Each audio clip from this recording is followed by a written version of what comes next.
What's going on, everybody? And welcome to the third episode of the Outside the Octagon podcast. I'm your host, Charleston Payne. Since apparently our transcript doesn't seem to be able to get that right, I am Charleston Payne. And over here to my left, since now that you were able to see that, because we have a camera rolling now, Mr. Jude Starnes. Jude, I'm glad to have you back here with us again. Yes, sir. Always good to be here, baby. Oh, man, this is going to be a great episode for you guys. We got a lot of stuff to talk about. UFC 300 recap. Looking into some of the future fights that Dana White was able to announce after 300. Talk about some of the hectic, crazy bouts that we got to see over the last week and a half or so. So PFL even had a couple good fights. I wasn't really familiar with any of the fighters on the card, but there was quite a few good ones in there, even though there wasn't very many finishes. Yes, sir. PFL, great fighting organization. Love to incentivize finishes. You do see a lot of finishes most of the time and most of those fights. So great organization there. Right. I like PFL. Like we've talked about before, I like the point system and stuff, the incentives for getting the finish. I'm really excited for playoff time to roll around when it's kind of a crunch for some of these fighters and you kind of need that first round finish to slip into that 4 spot. I think that's when stuff's going to get really interesting there. But before we get any farther, because I typically have a tendency to forget this, follow us on Instagram at Outside the Octagon Pod. I'll try to do something on YouTube, even though I'm not that familiar with it yet. Maybe we'll put it right about there. Bang. Yes, all right, so let's get rolling. Let's talk about some of the fights that we got to see on 300. Starting off with Cody Garbrandt. That's one that I wanted to talk about. It wasn't really the greatest fight on his part, but Figueiredo's still that guy. He still got it. Yeah, it was a good fight, and then a finish. Didn't go to a decision, but definitely could have been a better fight by Garbrandt. Yeah, how about Jim Miller? Okay. Jim Miller does what Jim Miller does best and took absolute beating. All respect to that guy. He took a beat down, but he didn't tap out. He didn't get finished. He fought to the very end, made it to a decision. 100, 200, and UFC 300. And maybe 400. And maybe 400. And a They're walker. Talking about it. Kayla Harrison's debut. She had quite an outing, quite a night. I would have to say so myself. Finishing Holly Holm right there, pretty great fighter. She's on her way out the door. Although Holly Holm is on her way out the door or whatever. It's incredible to see a girl like Kayla Harrison come into this thing and get a finish. She's definitely going to be a finished fighter, and she's going to be fighting for that belt very soon. Yeah, Kayla Harrison just proved that she can beat some of these older veterans. I know Holly Holm's not the old Holly Holmes that we're used to. Still a great fight by Kayla Harrison. She handled it great. Right. Yeah, I think that was an incredible one. There's just one that I'm just itching to talk about, but we gotta work our way there, and you know exactly which one it is. I know about 4 of them that I'm itching to talk about. Right. So let's talk about one you got. Go ahead. Oh, you want to go Charles Oliveira Armand is the fight that I really thought was insane. Multiple times, Charles gets the guillotine locked in, gets both hooks in, takes him to the ground. He's got him locked in. Tightest guillotine I've seen in a long time. Armand stays composed, slips out of it, and uses his jiu-jitsu. Really impressive. We said in the preview, when Oliveira gets you in a choke, you might as well just go to sleep. Well, Armand did not want to hear that and made us look like fools. Armand did prove both of us wrong, because in our picks, we both got proved wrong by taking Oliveira, because I'm an Oliveira stan at the end of the day. I've always loved the guy. He's one of the guys that got me into the sport, just like Jude said a few times before.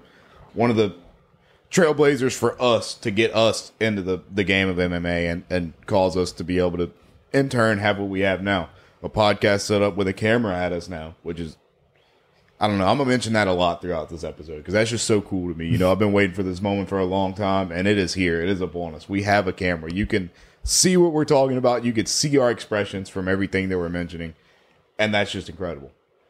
But there's one more fight that I want to talk about, and this one would probably be my third favorite fight on the card, Pereira Hill. Even though it's the main event, I want to go ahead and talk about it now. We're going to kind of bounce around with this. We're not really going to follow like the exact order that they went in, although that's the way we started. We're just going to kind of name out some fights and talk about how it went. And I have Pereira in that one. Jude, do you want to talk about why you picked Jamal Hill? I picked Jamal Hill because I still believe he's a great fighter. And I think he'll get back in the win columns. I think he could have been better, but he is coming off the Achilles heel injury, I believe. Right. First fight, and he recovered in 10 months. So that was something I didn't really consider, and it was a bigger factor than I thought, I believe. But Jamal Hill, because he looked kind of heavy coming in that fight, a little heavier than normal. I'm not saying he's like Paulo Costa shape normally, but he was a little heavier than normal. And I think that definitely had a factor in that fight. But it didn't matter. I mean, Pereira put on a great fight.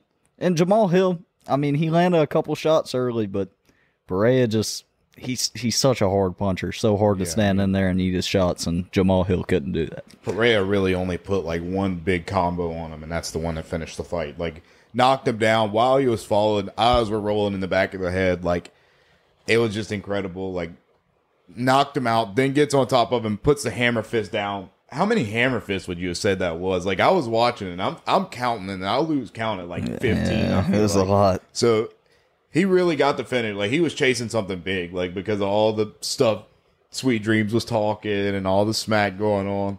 And speaking of smack talk, I got one thing to say here. I had a way better outing on the picks in this particular outing with UFC 300 than what Jude did. Do you have an explanation for the people watching right now, Jude? All right, as to why you have no idea what the hell you're talking about? So one of the Instagram picks, first off, we can put the gloves on, do it ourselves, and I'm gonna win. I'm gonna win easy. I'm gonna jump Gilly and I'm gonna choke you out. But I mean, if I want to. But so no, one of the picks on Instagram, in all defense, I had a little brain fart. And I wasn't paying attention, and it was the Andrade fight. That is true. Okay, and I do remember. And that, you picked it on the podcast. On the podcast, I picked right, and I wasn't paying attention, and I just lapsed the judgment, accidentally put it on the wrong person. But sometimes fights don't go how you think they will, and stuff happens.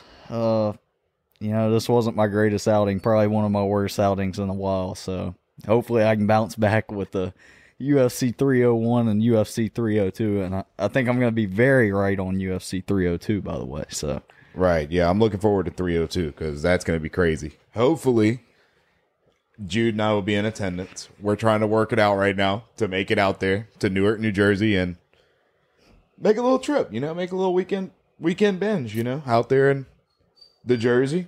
On the Jersey Shore, I suppose. Whatever people be talking about whenever they say stuff about that. I don't really know what it means. I might have just never cut been somebody there, out or something. I don't know. But no, the next fight that I wanted to... Actually, it's your turn. Go ahead. What's the next fight you wanted to talk about? Let's see. Well, we can go Holloway Gaethje.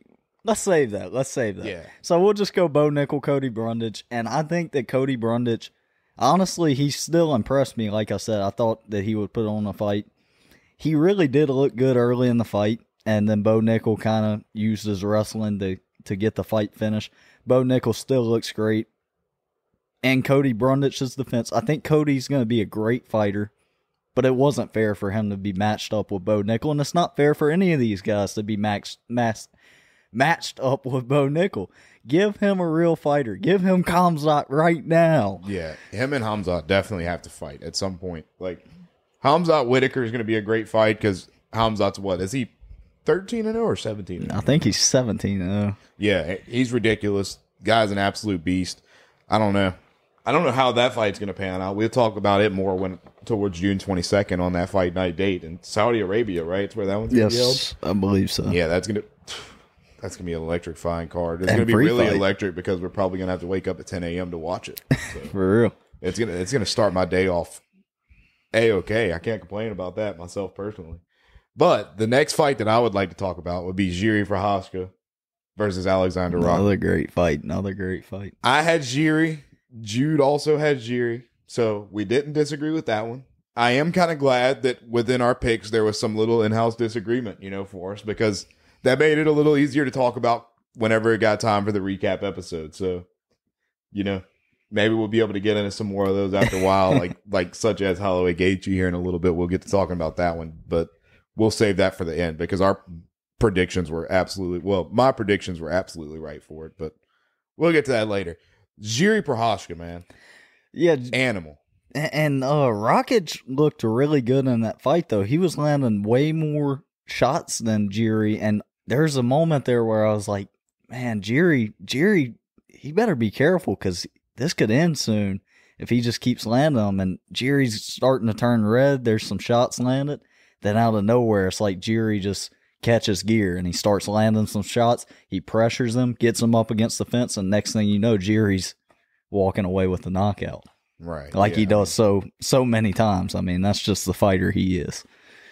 So the question that I've been thinking about for a while is like, what's next for Jiri? And I'll get back and talk about the Jiri fight and stuff. But what do you think's next for Jiri? Who's the next opponent going to be? I know he's not the most active fighter like we spoke about in the preview, but I don't know. I would like to maybe see a rematch with Pereira, maybe, but maybe not now. Like I think Jiri maybe needs one more fight in there against somebody that's a top contender. I don't really know which fighter we'd be looking at there. Who do you have in mind for that? I could see. I would like to see Jiri Jamal Hill go and winner get the rematch with Pereira. Both those guys had some decent moments in those fights, and I think that they could potentially beat Pereira at a point. But Pereira's right now, he's on a whole nother level, and every fight he comes back, and just like Izzy, when Izzy had his run, it's like every time he comes back, it's like, I didn't know he could get better, and then he gets better. So I'd like to see Jamal Hill Jiri and then winner get the rematch. But there's so many other guys in the light heavyweight division that could deserve a title shot. So I wouldn't be mad to see anybody face Pereira. Right. Light heavyweight is absolutely stacked right now. But what fight do you have next on your radar? Let's see. Which ones have we talked about so far? We've talked about Harrison, Holmes. Obviously, I could go Gaethje Holloway, but I don't want to go straight in. I wanted to save that for the final. That's going to be a whole 10-minute conversation. You know, we can go Zhang Weili versus Yan. So I thought Yan won that fight personally. As did I. I feel like they just gave it to Zhang because it was close enough to where you could justify giving it to the champion. But Yan held her on the ground so much that fight and was able to just ground and pound her, and I felt like she landed more strikes. I felt like, in my opinion, I slightly give the edge and a split decision to Yan, and they gave a unanimous decision to Zhang Weili. Yeah, I don't know how that one was unanimous personally. The only thing that really came out and kind of like came to mind for me on that fight for sure, at the end of that first round, Yan was literally sleeping. She was asleep on the canvas, like choked her out cold. Zhang Weili did. Zhang Weili absolutely had her out, but somehow the ref didn't stop it, so ended up getting dragged out a little bit longer than what I thought it should have. Still, Zhang Weili ended up winning, which Jude and I had predicted. Although Yan did have an incredible fight there. Yeah, definitely. For sure. I wouldn't have been mad if they gave it to Weili. I still don't see the unanimous decision. I just don't understand how they came to that conclusion. But I can see Zhang Weili or Yan winning that fight. I just don't see it unanimous. Should have been a split for sure. Right.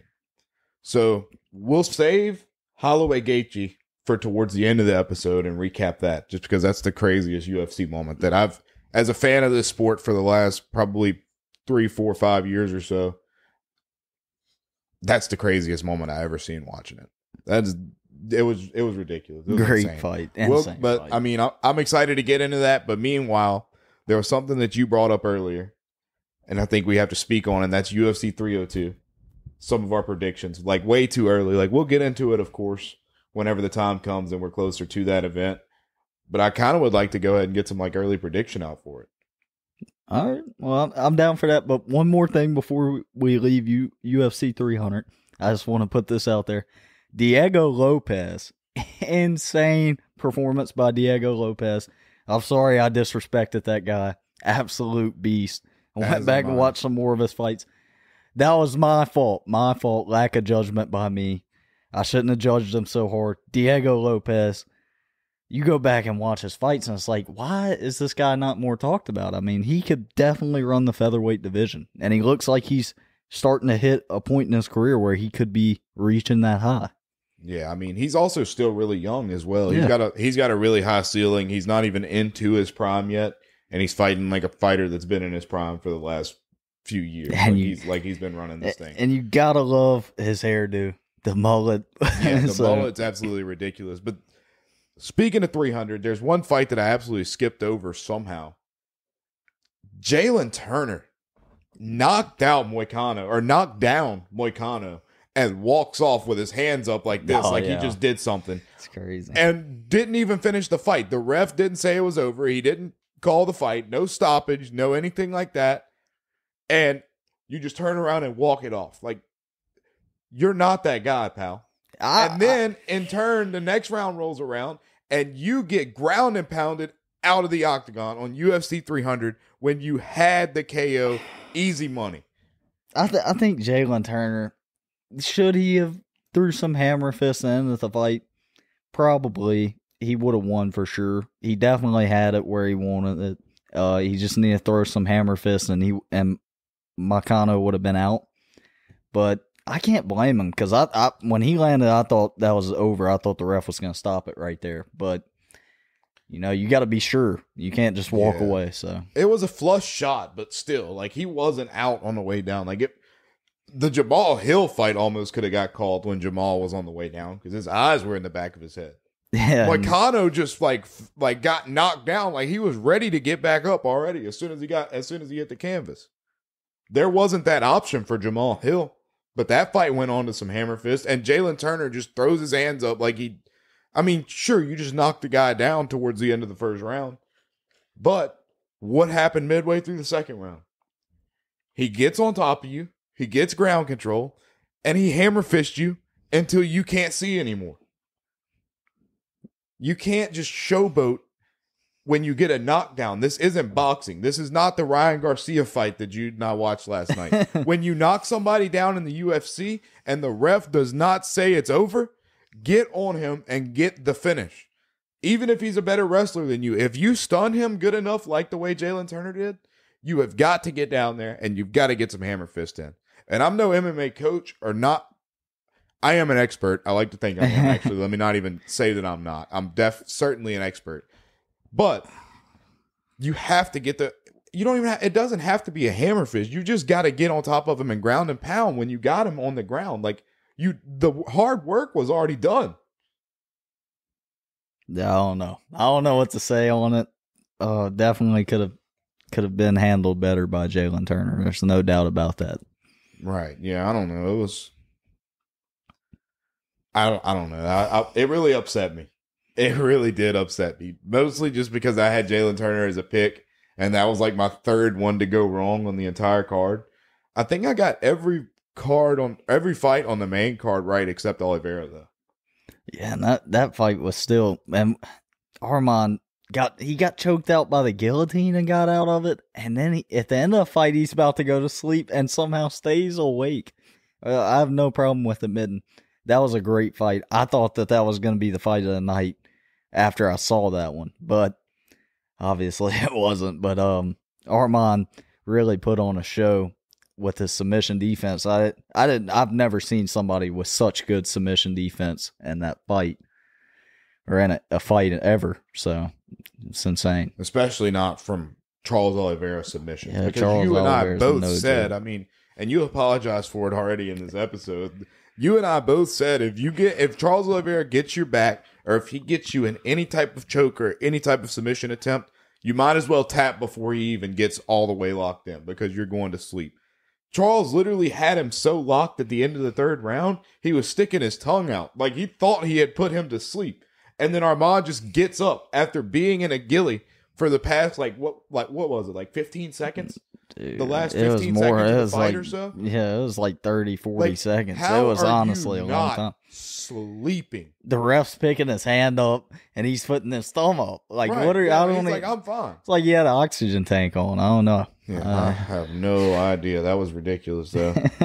Ridiculous. But I just mentioned something that I do want to talk about, although we don't typically talk about this aspect of combat sports. Garcia Haney was that was a great boxing fight. Listen. And the point deduction was stupid. I don't like how much they just kept holding each other in the clinch, because in boxing you can't do anything from there. It's not like the UFC where you can go into the clinch, sweep that right leg underneath somebody and take them down to the ground and put them in an arm bar, ground and pound their ass out of the octagon, Listen, and come sit on the outside of the octagon. There's a reason why I like UFC and I don't like boxing. We're already talking about fight of the year and boxing. That looked like I went to a high school homecoming dance. That's what that match looked like. I'm just watching them hold and dance around in the ring. They're holding each other. They might even gave each other a kiss at a point. I don't know. That's all it was to me. It just looked like you was going to be a chaperone at the high school dance. Like you would have to pay me to go to a Ryan Garcia or Devin Haney or a boxing match in general. Boxing is a boring sport, and that's why the UFC and MMA is so much better. I don't want to watch a high school dance. I want to watch a beatdown. I'm gonna leave a moment of silence right there. We're gonna keep that silence in there for the sport of boxing, because it's super unfortunate how prominent of a sport it once was during the Tyson days, the Ali days, even some would say during the Mayweather era and Pacquiao era. But even from there, just what, 8 to 10 years ago, that's the sport has went from here to here. And MMA has just been straight up, like, and it's on a steady rise. Like, I was just watching a 300 clip, 3.2 million social media followers gained for the UFC from one event. How many hours is of your life? What, like 6.5, 7 hours? Yeah, that's how long 300 went for, which is probably going to be one of the longest events that you're going to see, just because it was such a crazy event. There was 3 5-round fights. Still, though, all in all, like, boxing has just been on a steady downcline, and UFC and MMA as a whole has just been straight up. Like, it's just on a whole nother level of combat sports. But I did enjoy getting to see Devin Haney get knocked down 3 times. Yeah, and me and Charleston talked about that. I kind of wish we did preview that fight, because we both said Garcia was playing a part all the way through, and Haney said after a fight, you saw it in the first round, Haney came out like it was a joke. And Garcia was playing that. He played him like a video game, Garcia did. So Haney wasn't expecting Garcia to come out in shape or whatever after all the antics, and he did, and he caught him by surprise. And next thing you know, Haney's in a fight, and it's too late to come back, and he tries to get some stuff going, but he just didn't prepare good enough. And as simple as that, probably will be another fight at some point, hopefully. Slept on him. Yeah. Everybody slept on Ryan Garcia. I didn't. No. Jude and I both didn't, actually, as a matter of fact. I can't say it was all me. I mean, but for the last few weeks, I've been thinking, like, okay, like, what if Garcia does beat this dude down? And that happened. That is exactly what happened. And then he toyed with him at the end of the dances and everything. He was hitting a stanky leg in the ring, bro. That was crazy. That was wild. Like, I don't know. It was an interesting fight. Very interesting build up to the fight. Betting $500,000 per pound on yourself to not be over, and then finishing out 3 pounds or chugging a beer, 3.2 pounds over while chugging a beer on the scale is. I mean, to be fair, he sold the fight well. No, he did. He had a great lead up to it. You know, although it's boxing and it's not as prominent of a sport as MMA, he sold the fight very well, and he convinced me and Jude, at least, to be able to watch it. You know, yeah. Because I wouldn't watch that's probably my first boxing match I've watched 3-4 years. So right, I think the last time I really sat down and watched boxing was I don't remember who he was fighting, but it was the last Terrence Crawford fight, because I am a Terrence Crawford fan. He goes for knockouts. He don't play that clinch and grab shit. Like, he's not about that. Like, he wants the KO. He's a headhunter, and that's what I like to see. Like Jude said, you know, I like to see beatdowns, and boxing doesn't have very many guys that do that anymore. So that's mostly why we have a UFC podcast and not a boxing podcast, because boxing is not on the same level. All right, you wanted to preview UFC 302, huh? 302. Let's talk about it. So we're going to start with the co-main. It's going to be the first thing we're going to talk about. Strickland Costa. That's going to be a 5-round fight. I know you and I kind of had different opinions on this, so I'll go ahead and give mine.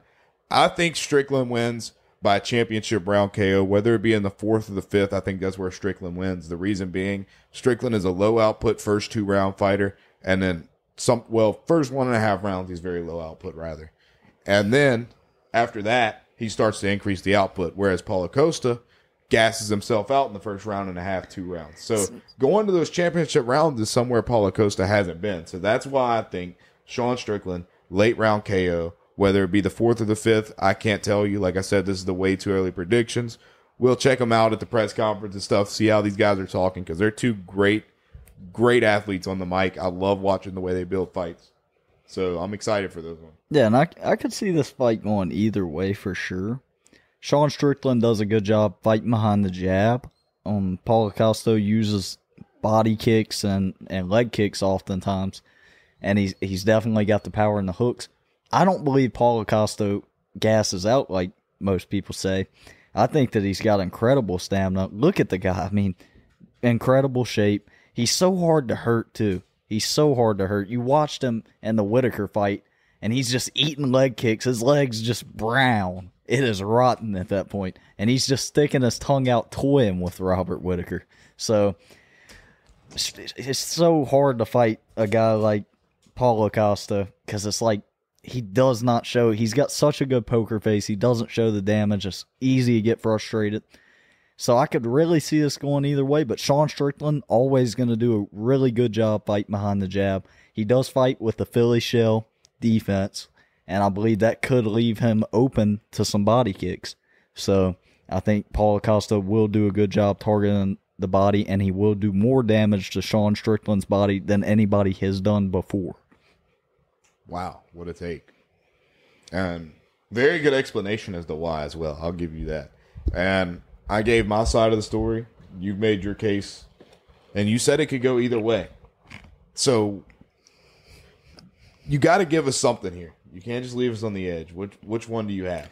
Which guy do you have? Man, I love Sean Strickland, but I also love Paulo Costa. Both these guys are not afraid to say what they think. These hilarious guys. These both are legitimately my 2 favorite middleweight fighters. So it's kind of sad to see them fight, honestly. Man, it's such a tough fight to pick, but I have to go with Sean Strickland. I can't go against America. I can't go against the USA. I got to go Sean Strickland here. So Sean all the way, even though maybe in the back of my head I may be thinking Paulo Costa, but we'll see. They fight for a reason, so it's going to be a good one. That's going to be a fun fight. I don't think it's going to be the fight we're going to talk about 2 fights from now, as great as that one was. But next up, Dustin the Diamond Poirier versus Islam Makhachev. That one's going to be crazy. And Poirier by jumping Gilly. I don't think any explanation is needed. I'll give after Jude has what he has to say, but I'll let you know. I think Poirier is going to jump the Gilly and get it on Islam. You know, I could see Poirier by Gilly just because I want to see him by that. I could definitely see, I'm not going to say Islam because I'm very biased in this, so you do not want to listen to me at all in this. Or me. This is the most biased pick I'm probably ever going to make in the history of this podcast, ever. Throughout this podcast, it doesn't matter 2 years, 3 years from now, it's going to be the most biased pick I probably will ever make. Big Dustin Poirier guy. Of course, he's from Louisiana. I want to see Louisiana take home that belt again, baby. So I'm going to say Dustin Poirier is going to be on the bottom. So you already know that. I feel like Islam will be on the top at some point. I'm going to say he's going to isolate an arm. During a transition, he's going to isolate an arm, Dustin Poirier by armbar. Wow. I don't think Islam can take him on the feet. I think he's honestly going to beat Islam on the feet. Islam's going to go for takedowns. He's not going to be able to defend him. He'll wind up on the bottom. And I could see him isolating an arm, winning by submission. If you're going to go Poirier, I feel like you have to go Poirier by some type of means like that. I don't think he's just going to dominate this fight or nothing. Poirier's not. If it goes to decision, Poirier's not going to win. But I'll build off of what Jude said a moment ago. This is going to be the most biased pick in the history of Outside the Octagon. You're never going to see one like this. I'm all the way Dustin Poirier because, of course, I mean, you see it here. You know, you get the cup there. Louisiana guys, man. That's what we root for. That's where we're from. It's kind of like the hometown team, you know, like as bad as, I hate to say it, as bad as we suck, I'm a New Orleans Saints fan when it comes down to the NFL. We're not good. I hate it, but that's my hometown team. You've seen the last video episode that we did with Liz Carmouche. I have my Astros jersey on. We suck this year, but they're still my hometown team. There's plenty of time for them to come back. And speaking of hometown team, Dana White, you better put Kurt Holloway on this card. We need 2 Louisiana guys on this card. Kurt Holloway at UFC 302, or I'm going to wall you up myself. At 302 or 303, either would be great. Get Kurt Holloway back on the cards. Yes, sir. Absolutely. Ultimate Fighter winner. Hopefully one day we'll be able to get the opportunity to speak with him on the Outside the Octagon podcast. Only time will tell, though. Yes, sir. Like I said, if it goes the decision, Islam wins. I think that's undoubtable in anybody's mind. I think Poirier could even knock him out if it stays on the feet. I think that's not impossible. I think it's possible, for sure. I mean, Poirier's got that one-punch power. He's fighting southpaw, too. A lot of people don't talk about that. He fights southpaw, but he is a righty, so he's constantly pawing at you with that right hand with some power shots. Insanely big back, that's where your power is going to come from. So he's got a lot of power in that right-hand punch. Yeah, I said that wrong. He's pawing at you with a jab. So he's got a more powerful jab than most guys. I said that wrong. My fault. No, you're good. All is well. But this is the one we've been waiting for. This is the one, if you watch 300, you've been waiting to hear us talk about. Holloway versus Gaethje. Jude had it wrong. I didn't necessarily have it completely right just because that finish is the most ridiculous finish I've ever seen in my life. I had Holloway to win. Jude had Gaethje to win. A lot of people doubted Max Holloway. A lot of people weren't big on him. A lot of people weren't on the hype. A lot of people forgot who Max Holloway was in this situation. And then with 10 seconds left, well, honestly, in the first round, he breaks Gaethje's nose, so you knew something was up there, and you realize, okay, Holloway might be that guy. Then you proceed to go on through the fight and then realize, okay, Justin Gaethje's got a broken nose, but he's still in it in the 4th round. And then Gaethje tags him up with that good left one time, and it looked to me like he knocked down Holloway for Holloway's first knockdown. Definite knockdown. According to the scorecards, it was not a knockdown, which is, I don't know. It's kind of borderline with me. I don't really know how I feel about it. I think it could have been, but it's also kind of like the O'Malley-Vera fight. I think Sean might have knocked him down that one time, but they called that a slip. They called the Holloway one a slip. I think they were both pretty set feet. Yeah, I think that was knockdown. Holloway was definitely a knockdown in my opinion. It is just an insane record to hold up. Oh, yeah. But before we get into what happened in the fight, why did you have Justin Gaethje? Like, just remind us why you had Justin Gaethje. So I had Justin Gaethje because Max Holloway's tried to come up to lightweight before, and he hasn't looked as healthy trying to make it up to lightweight. He still looks like a featherweight guy. So he struggled coming up to lightweight to put on that muscle and to fill in his frame. So we've never seen, and that's one thing. If you go look at his fights at lightweight against Poirier and who's the other guy he fought at lightweight? Lightweight? He's fought 3 times at lightweight, right? So, no, I'm not too sure who he fought before. And his other fights though at lightweight, regardless, you can go back and look. He's never looked that filled in. And this fight, he looked like a lightweight fighter. He filled in his frame. He looked good. He looked hydrated. He's never looked that good at lightweight. So I understand why he looks so much better in this fight than his other lightweight fights. He looks like a lightweight guy now. He looks like he could go contend with the best lightweights in the world. So, but it was a great fight all the way around.